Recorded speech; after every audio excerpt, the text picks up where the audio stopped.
आरव ने जैसे ही शीशे में वो लाल आंखों वाली परछाई देखी, उसके शरीर में झनझनाहट होने लगी। उसने घबराकर अपने हाथ देखे।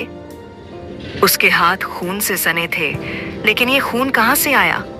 तभी कमरे में रखी पुरानी लकड़ी की अलमारी की दरारों से किसी के कराहने की आवाज आई, राई। आरव ने कांपते हुए अलमारी का दरवाजा खोला। अंदर वही सफेद कपड़ों में खड़ी लड़की थी। उसकी आंखों से खून बह रहा था।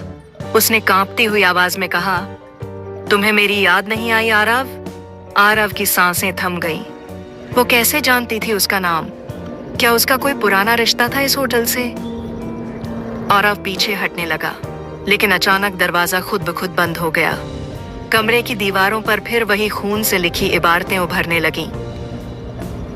तुम लौट आए हो, अब सजा भुगतने के लिए तैयार रहो। आरव जोर से चिल्लाया, ये सब क्या है? तुम मुझसे क्या चाहती हो? लड़की ने दर्द भरी आंखों से उसे देखा और बोली, मुझे इंसाफ चाहिए। तुम भूल गए कि तुमने मेरे साथ क्या किया था? आरव का दिमाग सुन्न हो गया, लेकिन वो इस जगह से बाहर निकलना चाहता था। उसने दौड़कर दरवाजा खींचा, लेकिन वो नहीं खुला। और तभी एक ठंडी डरावनी हंसी पूरे कमरे में जलता हुआ दिया अचानक बुझ गया और अंधेरा छा गया। आरव ने अपनी जेब से फोन निकाला और टॉर्च ऑन की, पर जैसे ही उसने टॉर्च का रोशनी फर्श पर डाली, वहां खून से लिखा था, अब सिर्फ 7 घंटे बाकी हैं। आरव का दिल जोरों से धड़कने लगा। 7 घंटे बाद क्या होगा? क्या वो जिंदा बचेगा? तभी उसे किसी ने पीछे से धक्का दिया और वो जमीन पर गिर पड़ा। उसकी नजर सीलिंग पर पड़ी। वहां किसी की परछाई झूल रही थी। आरव को अब यकीन हो चुका था कि ये होटल किसी साधारण जगह का हिस्सा नहीं है। ये जगह अंधेरे रहस्यों से भरी थी। उसने अपनी पूरी ताकत से दरवाजा खोलने की कोशिश की, लेकिन तभी एक पुरानी घड़ी खुद ब खुद चलने लगी। उसमें वक्त उल्टा चल रहा था। घड़ी उलटी गिनती गिन रही थी। क्या ये मेरी मौत की उलटी गिनती है? आरव के माथे पर पसीना आ गया और फिर घड़ी की सुइयां 3 बजे पर रुक गईं। तभी दीवार पर छपी तस्वीरों में से एक तस्वीर हिलने लगी। आरव ने डरते हुए उसे उठाया। उसके नीचे एक पुराना दरवाजा था। क्या इस दरवाजे के पीछे ही उस लड़की का राज छिपा है? छिपा हुआ तहखाना? आरव ने हिम्मत जुटाकर पुराना दरवाजा खोला। अंदर एक संकरी सीढ़ी नीचे तहखाने में जा रही थी। जैसे ही उसने पहला कदम रखा, अचानक चारों ओर से चीखने चिल्लाने की आवाजें आने लगीं। रुक जाओ आरव, मत जाओ अंदर। पर अब आरव पीछे नहीं हट सकता था। उसने धीरे धीरे सीढ़ियां उतरनी शुरू की। नीचे एक अजीब सी गंध थी, जैसे कोई बहुत पुरानी चीज सड़ रही हो। अचानक किसी ने उसके कंधे पर हाथ रखा। आरव ने झटके से पीछे देखा, पर वहां कोई नहीं था। पर जब उसने फिर सामने देखा तो एक कंकाल उसकी आंखों में घूर रहा था। 3 बजे का श्राप। आरव चिल्लाता हुआ पीछे हटा, लेकिन वो कंकाल उसकी ओर बढ़ता गया। तभी घड़ी ने 3 बजाने का अलार्म बजाया। कंकाल की आंखें लाल हो गईं और उसने भयानक आवाज में कहा, तुम्हें 20 साल पहले का सच याद है? आरव की आंखों के सामने धुंधली यादें तैरने लगीं। उसे याद आया, 20 साल पहले उसके कुछ दोस्तों ने एक लड़की को इस तहखाने में बंद कर दिया था। क्या वही लड़की अब बदला लेने आई थी? मैंने कुछ नहीं किया, मुझे छोड़ दो। आरव चीख पड़ा, लेकिन कंकाल ने उसकी तरफ हाथ बढ़ाया और जैसे ही उसने उसे छुआ, सब कुछ काले धुएं में बदल गया। जब धुआं छटा तो आरव खुद को होटल के रिसेप्शन पर खड़ा हुआ पाया। सब कुछ सामान्य लग रहा था। न कोई भूत, न कोई डरावनी आवाज। क्या ये सब सिर्फ एक सपना था? लेकिन तभी होटल के मैनेजर ने उसे देखा और हैरानी से पूछा, आप फिर वापस आ गए 20 साल बाद? आरव के पैरों तले जमीन खिसक गई। क्या? मैं पहले कभी यहां नहीं आया। मैनेजर ने उसे एक पुरानी तस्वीर दिखाई। उसमें आरव के साथ कुछ और लोग खड़े थे और उन्हीं में वो लड़की भी थी जिसे तहखाने में बंद किया गया था। आप नहीं जानते? ये होटल 20 साल पहले ही बंद हो चुका था, जब यहाँ एक लड़की की मौत हुई थी। आरव की धड़कनें तेज हो गईं। क्या वो सच में मर चुका था? क्या वो भी अब इसी होटल का हिस्सा बन चुका था? आरव अब पूरी तरह सदमे में था। होटल का मैनेजर उसकी ओर देख रहा था, लेकिन उसके चेहरे पर डर नहीं था, बल्कि एक अजीब सी मुस्कान थी। तुम्हें कुछ याद आया? मैनेजर ने पूछा। आराव ने तस्वीर फिर से देखी। उसे अब हल्की हल्की यादें आने लगीं। उसने और उसके दोस्तों ने उस लड़की को मजाक में एक कमरे में बंद कर दिया था, लेकिन जब उन्होंने दरवाजा खोला, वो लड़की गायब थी। क्या वो लड़की मर गई थी? आराव ने कांपते हुए पूछा।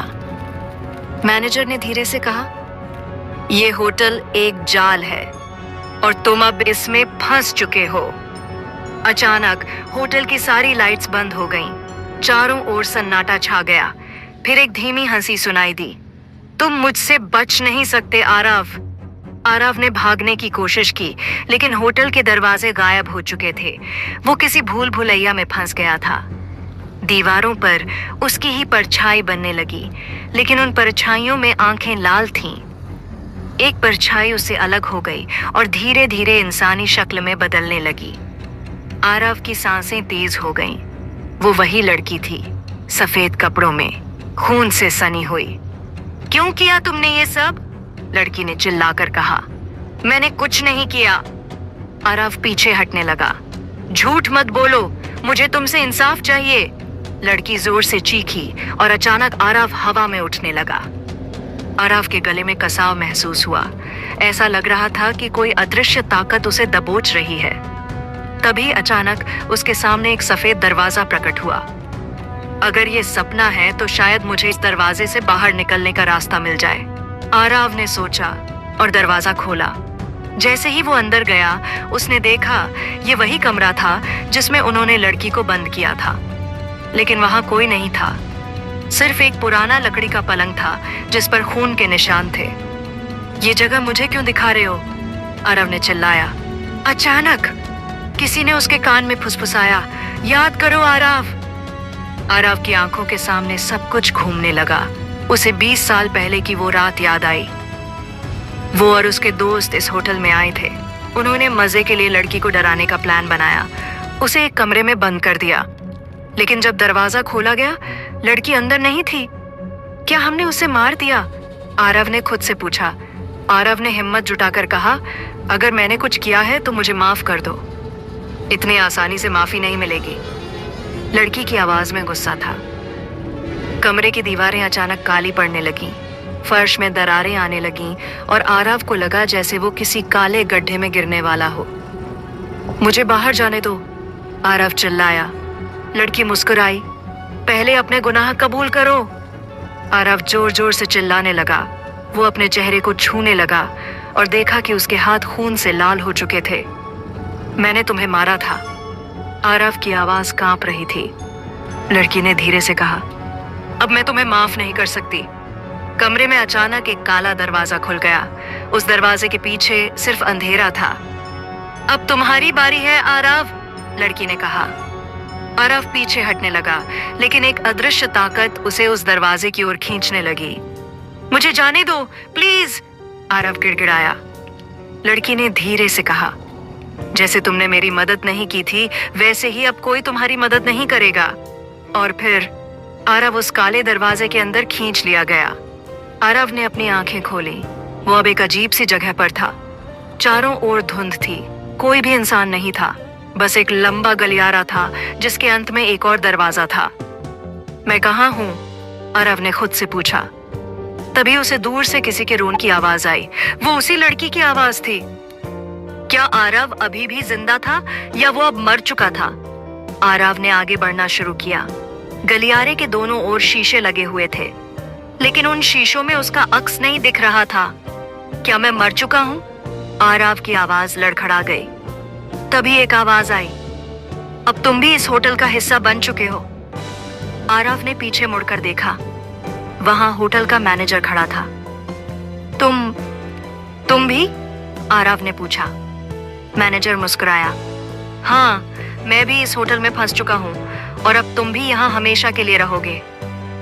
अब आरव को समझ आ चुका था, वो इस होटल से कभी बाहर नहीं जा सकता। ये होटल सिर्फ एक इमारत नहीं था, ये उन आत्माओं का घर था जो यहाँ मारे गए थे। और अब आरव भी उन्हीं में से एक था। उसने शीशे में अपनी परछाई देखने की कोशिश की, और इस बार उसे वही लाल आंखों वाली परछाई दिखी। अब मैं भी एक भूत हूं, आरव ने दर्द से चीख मारी। होटल में हर कोई आरव की तरह आया था, लेकिन कोई वापस नहीं गया। अब आरव को महसूस हुआ कि वो इस होटल से बाहर नहीं निकल सकता। तभी होटल के दरवाजे खुले, एक नया मेहमान अंदर आया। स्वागत है इस होटल में, आरव ने मैनेजर की तरह मुस्कुराते हुए कहा। अब वो खुद भी इस खेल का हिस्सा बन चुका था।